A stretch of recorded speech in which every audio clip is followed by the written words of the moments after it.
प्राकृतिक मंडल विच मनुख एक ऐसी होंद है जिसदा सिर, जिसदा दिमाग अनेकां तरह के सवालों नाल हर वक्त भरिया रहिंदा है। सवाल एक बोझ है और हर नवा दिन अनेकां सवालों नूं जन्म देंदा है। नवे नवे सवालों का बोझ। पश्चिम के कुछ दार्शनिक ते ऐसा कहने लग पे ने, जिंदगी एक बोझ है क्योंकि जीवन सवालों का इकट्ठ है। वाकई वो सवाल बोझ बन के रह जाता है जिसका जवाब ना मिले।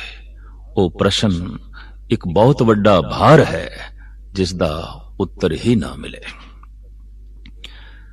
महान सतगुरु गुरु गोबिंद सिंह जी महाराज अदुੱਤੀ शख्सियत दे मालिक, उन्होंने जापदा है मनुख दे मन का बहुत गहरा अध्ययन किया, उहदी बहुत गहराई दे झाप मारी है।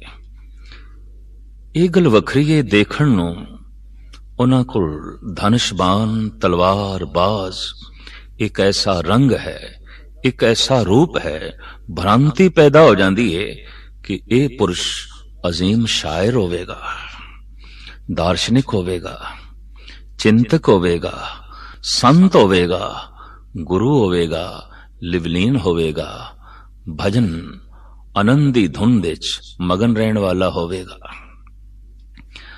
पर इन्हां सारियां खूबियां खासियतां दे मालिक ने गुरु गोबिंद सिंह जी महाराज। अज तक ऐसा होया है कि जो तलवार दे धनी होए ने वो कलम दे धनी नहीं सन। पर इस पृथ्वी ते पहली दफा ऐसा होया है जिसदी तलवार दे जोर सी पर अनंत गुणा जोर सी उसदी कलम दे। बहुत वड्डा जोर सी। जिथे उसदी तलवार मजलूमां दी रक्षा करदी रही, उसदी कलम अमर संगीत नूं जन्म देंदी रही, अमर गीतां नूं जन्म देंदी रही, दर्शन ते फिलसफे नूं जन्म देंदी रही। और हैरानगी आउंदी है ये सूरबीर साहित्यकार भी है, चिंतक भी है, दार्शनिक भी है। भाई साहब भाई नंदलाल ऐसा कहते ने कि अज तक जितने दरवेश होए ने वो बादशाह नहीं सन, और जिहड़े बादशाह होए ने वो दरवेश नहीं सन। जद भी किसी बादशाह दे अंदर दरवेश बनन दा शौक पैदा होया है, उन्हें बादशाहत नूं त्यागया है। और जद भी किसी दरवेश दे अंदर बादशाह बनन दा शौक पैदा होया है, उन्हें भी माला परे सुट्टी है, उन्हें भी दरवेशी नूं त्यागया है।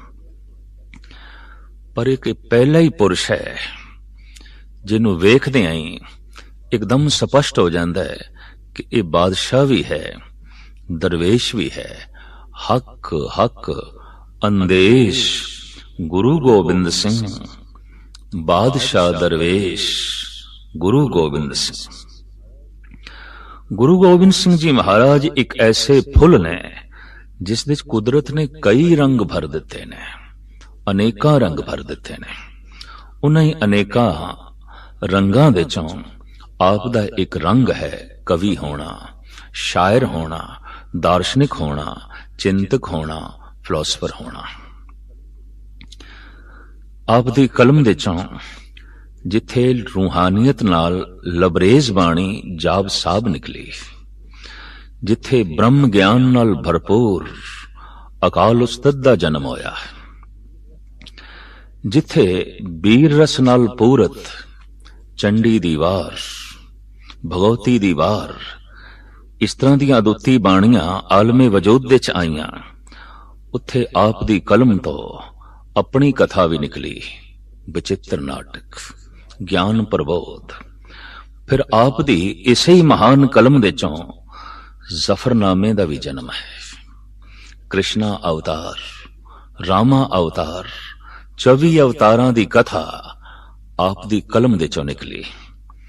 हैरानगी आउंदी है, कुल उम्र आप दी 42 साल ते 42 साल विच पंथ दी साजना, खालसे दी रूप रेखा बनावनी, ਦਸਮ ਗ੍ਰੰਥ ਦੀ ਸਿਰਜਣਾ ਕਰਨੀ, ਦੇਸ਼ ਦੇ ਸਿਆਸੀ ਮਾਹੌਲ ਨੂੰ ਠੀਕ ਕਰਨਾ, ਇਹ ਆਪ ਦੇ ਹਿੱਸੇ ਆਇਆ। ਔਰ ਆਪ ਨੇ ਇਸ ਛੋਟੀ ਜਿਹੀਆਂ ਆਯੂ ਦੇ ਵਿੱਚ ਇਤਨੇ ਵੱਡੇ ਵੱਡੇ ਕੰਮ ਪਾਇਆ, ਤਕਮੀਲ ਤੱਕ ਪਹੁੰਚਾਏ, ਜਿਹਨੂੰ ਵੇਖ ਕੇ ਅਲਾ ਯਾਰ ਖਾਂ ਜੈਸੇ ਇੱਕ ਮੁਸਲਿਮ ਸ਼ਾਇਰ ਨੂੰ ਵੀ ਕਹਿਣਾ ਪਿਆ, इंसाफ करे जी में जमाना तो यकीन है, कह दे गुरु गोविंद का सानी ही नहीं है। वाकई अगर कोई इंसाफ दी दृष्टि नाल गुरु गोबिंद सिंह जी महाराज दी तस्वीर दा निरीक्षण करे तो वो इस नतीजे ते पहुंचेगा और दाद देवेगा कि हे अकाल पुरख, इस तरह दा मुजस्मा तू पृथ्वी ते पहली दफा ही बनाया, जिस दे च इतनियां शक्तियां भर दित्तियां, जिस दे च इतनियां खूबियां भर दित्तियां। आप दियां अनंत रचनावां दे चों एक रचना है ज्ञान प्रबोध। उस दे च अनेकां प्रश्न ने, या इंज कह लो प्रश्नां दी बाणी, सवालां दी बाणी। और वाकई फिर स्पष्ट करिए कि सवाल एक बोझ है। सवाल वधदे जान जिंदगी तनावग्रस्त हो जाती है, बोझल हो जाती है। बोझ नूं चुकना औखा हुंदा है, सवालां नूं ढोना औखा हो जाता है।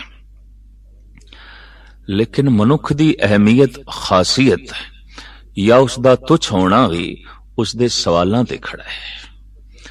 अगर वो मामूली पद्धर दा ही सवाल कर रहा है तो एक मामूली जिहा सवाल ही उहदी जिंदगी दा मकसद है, ਉਹੀ सिर ते चुकी फिरदा है। ते इस तो पता चलता है जितना छोटा सवाल है, जितना मामूली सवाल है, इस सवाल दे जीण वाला मनुख भी उतना ही मामूली है, कोई खास नहीं है, अहम नहीं है। अहम मनुख दी ये पहचान उस चों महान सवालां दा जन्म होवेगा, अगम्मी सवालां दा जन्म होवेगा।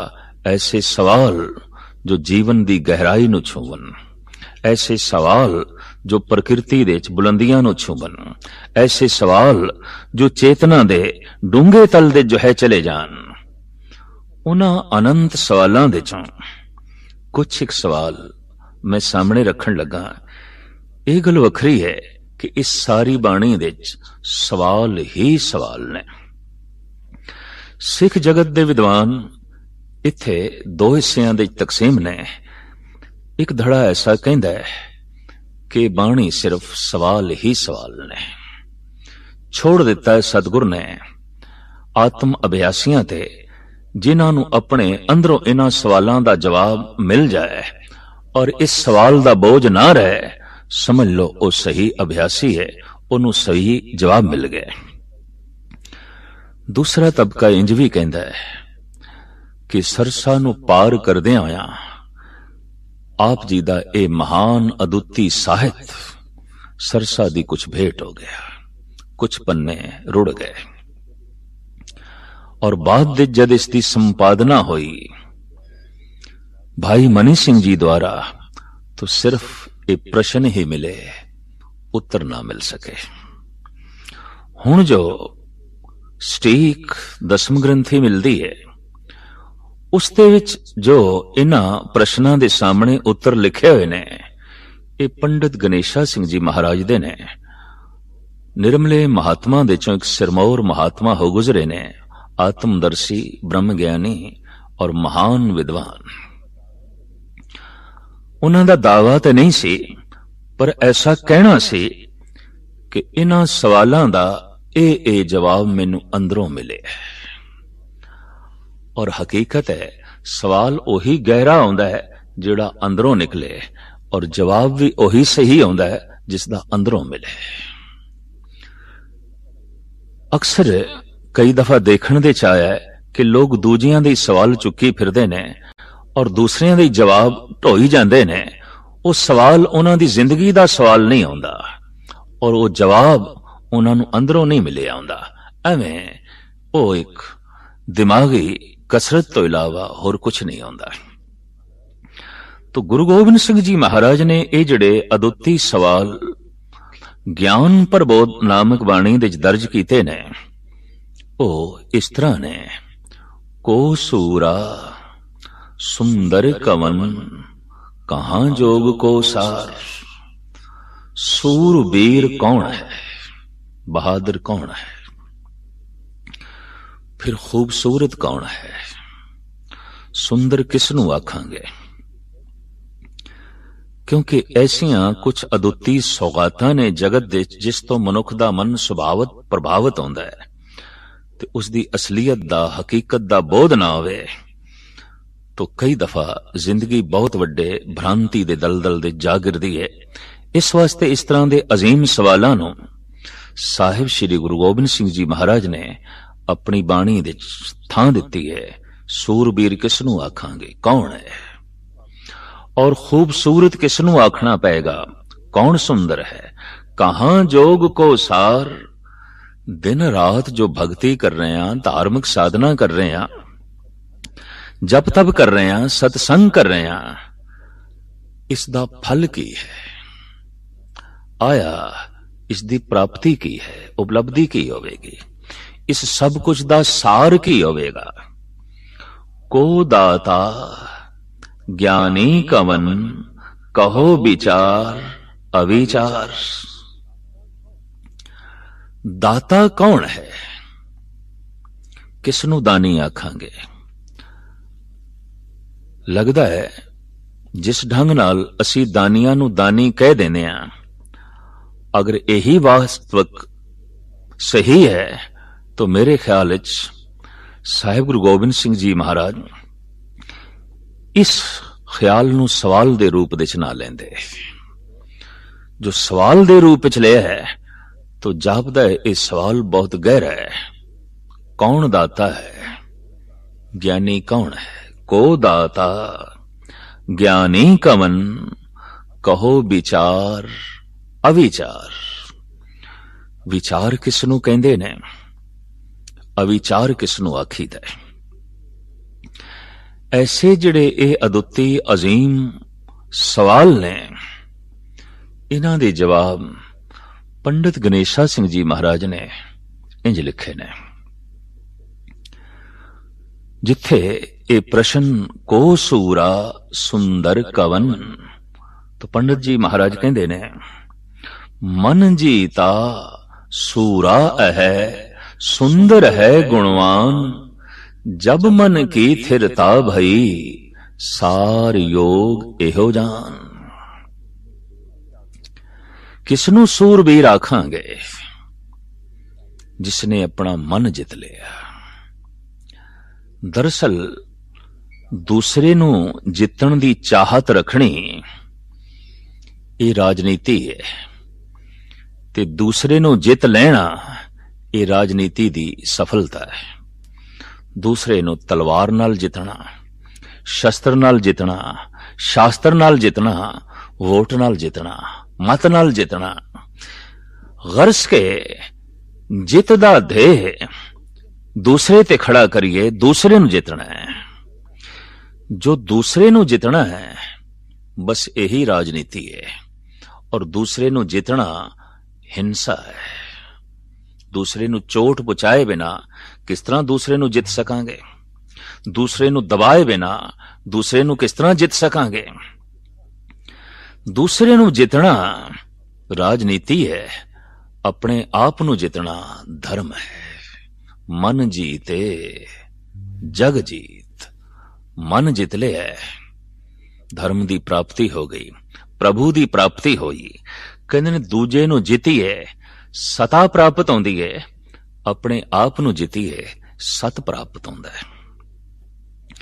दूसरे नू जितीए बार दा मिथ्या सिंघासन प्राप्त होंदा है, अपने आप नू जितीए राम दा सिंघासन प्राप्त होंदा है।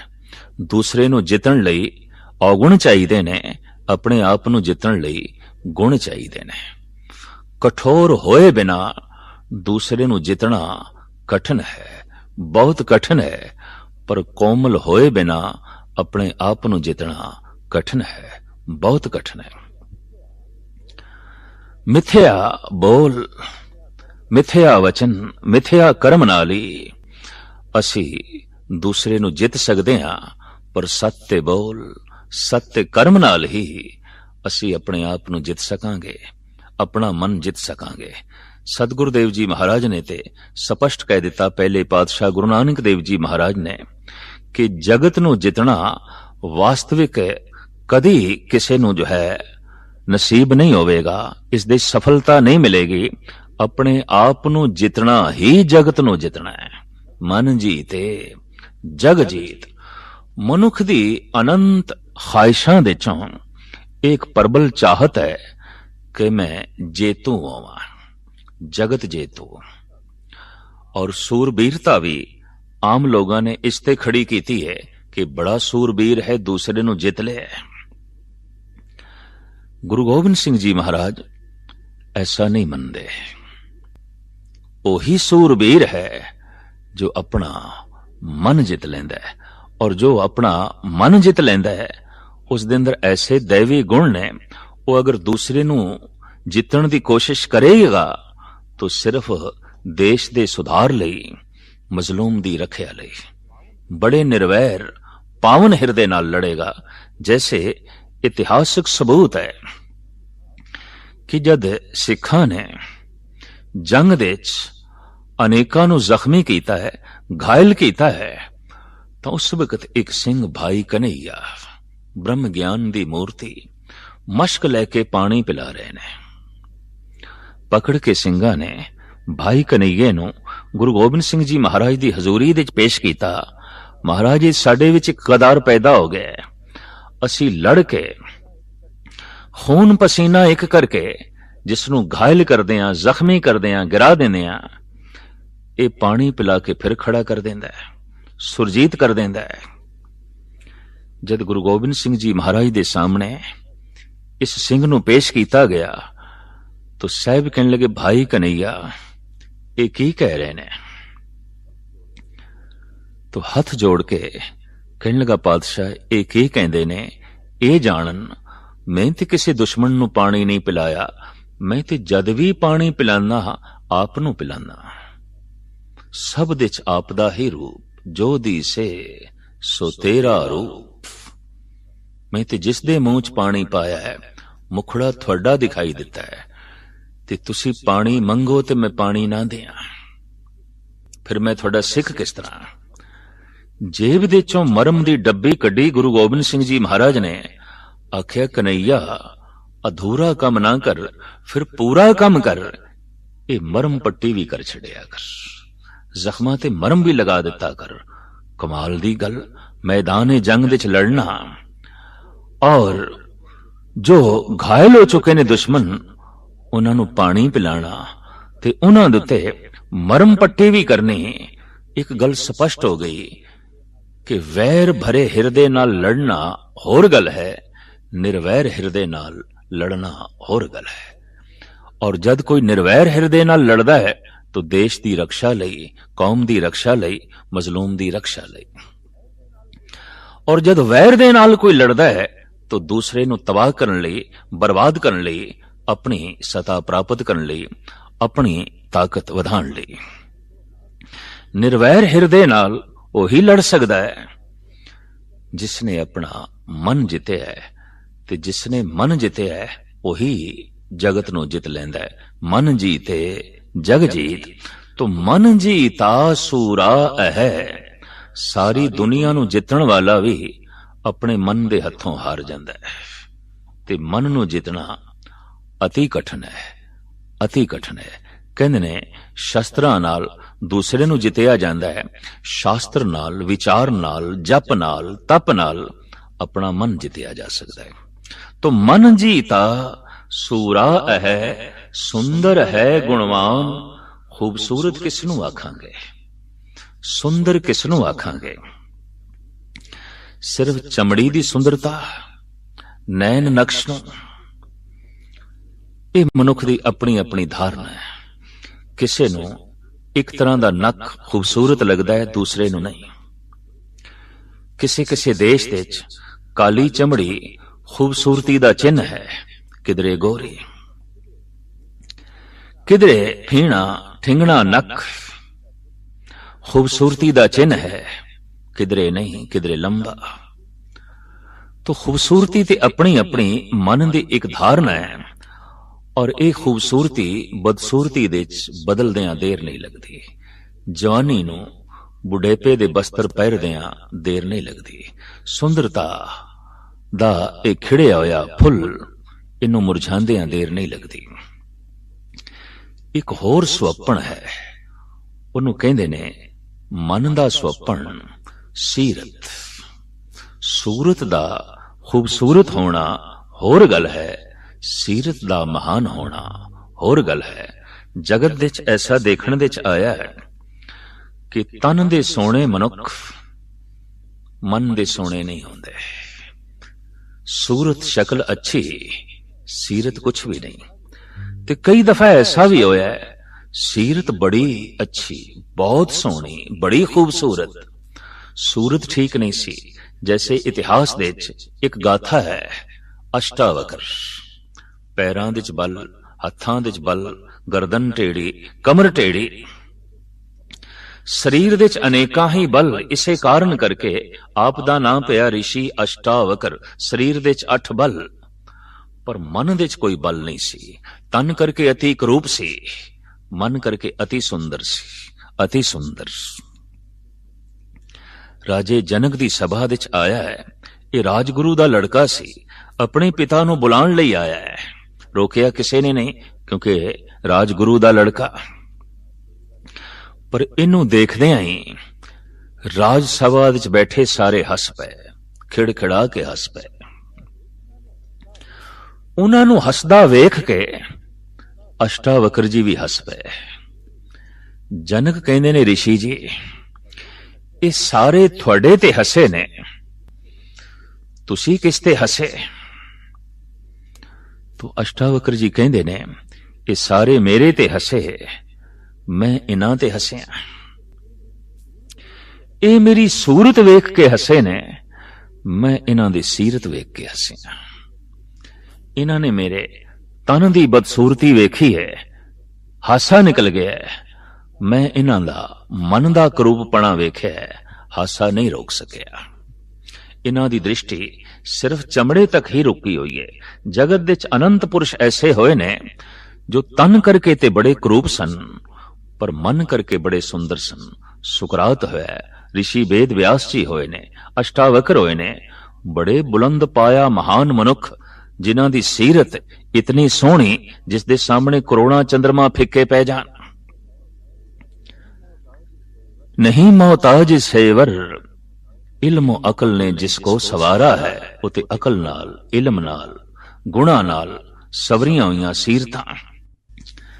अनंत खूबसूरतियां उन्हां दे कदमां तो निछावर कीतियां जा सकदियां ने। ते कई दफा देखदे हां तन दे सोने ने, सूरत बहुत अच्छी, सीरत कुछ भी नहीं।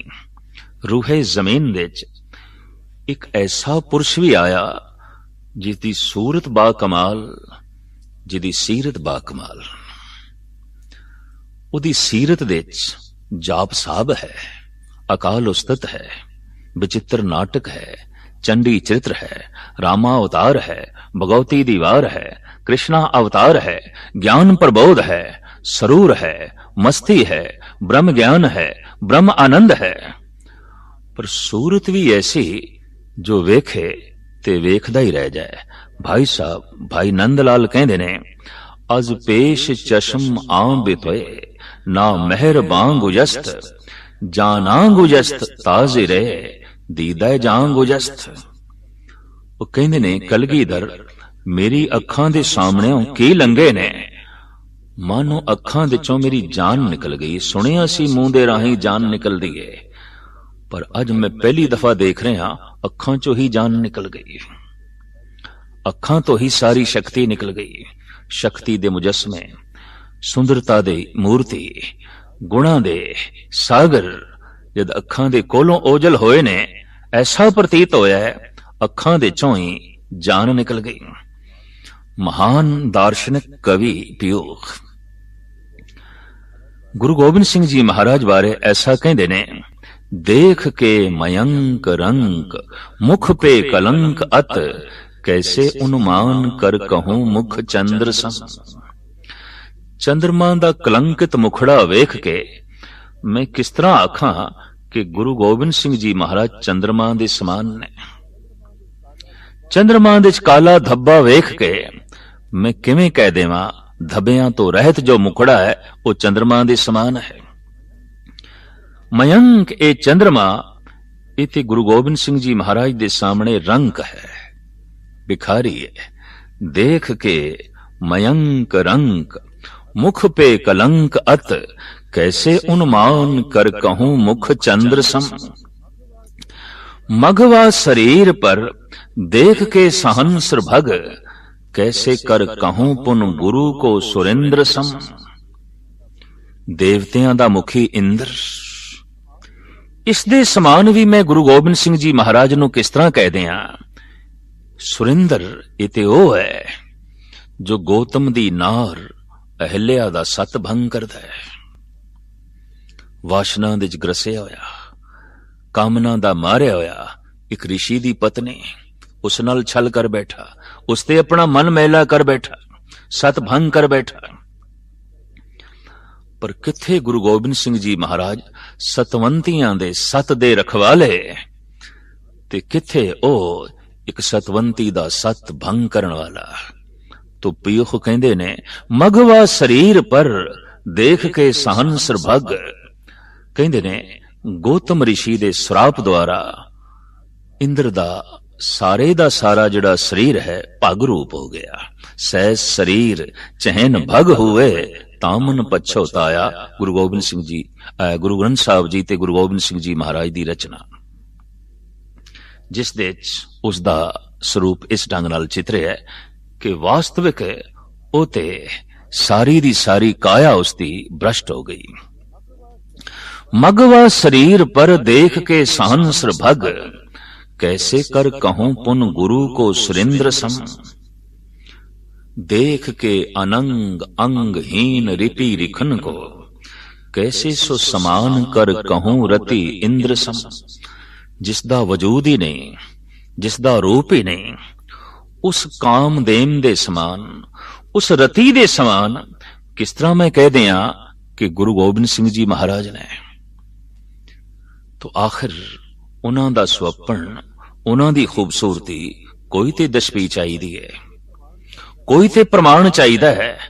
तो आप कहंदे ने को ना पयूख बन आयो या संसार बीच गोबिंद मिरगिंद गुरु धर्म धुरेंद्र सम। जैसे धर्म दी ध्वजा गुरु गोबिंद सिंह जी महाराज ने मैं तशबीह नहीं दे सकता। शरीरक सुंदरता दे अजूबे, मन दे सोहणेपन दा एक करिश्मा, सूरत ऐसी जिस तो सारियां सूरतां फिदा कर दईए, और सीरत ऐसी जिस तो सारे दैवी गुण निछावर करिए। इतनी सुंदर सूरत और इतनी महान सीरत कादर करीम ने मानो सारी बख्शिश इत्थे डोल दी है। लाला दौलत राय अपनी तसनीफ शुदा किताब दे साफ कहंदे ने ईश्वर दी सारी रहमत कट्ठी होई, कारीगरी कट्ठी होई, बख्शिश कट्ठी होई, ताकत कट्ठी होई ते बने गुरु गोबिंद सिंह जी महाराज। उन्हां दे उस मानसिक मंडल दे चों ये जो अदुत्ती प्रश्न निकले ने वो को सूरा। सूरबीर कौन है? सुंदर कवन कौन खूबसूरत है? भक्ति दा फल की है? पंडित गणेशा सिंह जी नूं समाधि लीन होया जो जवाब मिले वो मन जीता सूरा है, सुंदर है गुणवान, जब मन की थिरता भई, सार योग एहो जान। जिसदी सीरत अच्छी है, जिस दे कोल दैवी गुण ने, वही खूबसूरत है। जिसने मन जित लिया है वही सूरबीर है, बहादुर है।